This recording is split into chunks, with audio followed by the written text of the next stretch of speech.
sommes à Oued Aloued, l'un des coins les plus féeriques de la côte djidjinienne.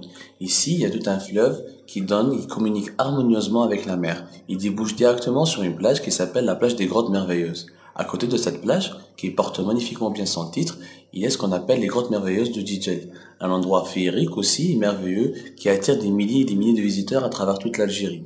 En longeant tout le fleuve, on retrouve pas mal de jeunes qui viennent de toutes les wilayas environnantes, Sétif, Annaba, Constantine, ainsi que Alger et les autres wilayas du centre du pays. Ils viennent ici en famille pour faire du camping, pour faire des barbecues. Ils profitent aussi de l'eau fraîche et pure et transparente de ce fleuve, qui si on continue à l'explorer, débouche directement aussi sur une cascade, digne de choyer nature.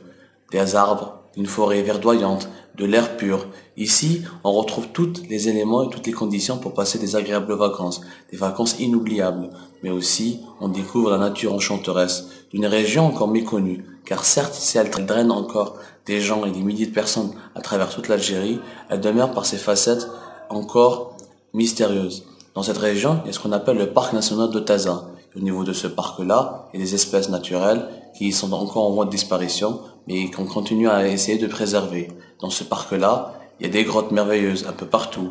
Il y a aussi des animaux rares. Dans ce parc-là, il y a des espèces, des arbres, des espèces végétales très méconnues en Algérie. Des chercheurs de ce parc continuent à étudier, à travailler pour préserver tout ce patrimoine.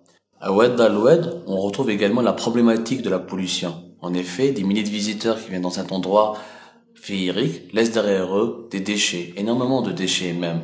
Très peu de gardes ou de personnel administratif ou d'agents de la sécurité ou de police de l'environnement sont présents sur le terrain pour sensibiliser ces Algériens sur l'importance de protéger cette dame enchanteresse. Aujourd'hui, cette nature, belle et verdoyante, a besoin d'un véritable travail de sensibilisation. Le site est magnifique, mais le restera-t-il éternellement? C'est ce combat-là, c'est cette question-là qui nous interpelle aujourd'hui.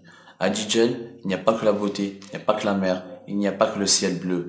Il y a aussi la nécessité et l'importance de préserver un environnement qui nous rapporte énormément de choses, auquel aussi on doit énormément de respect.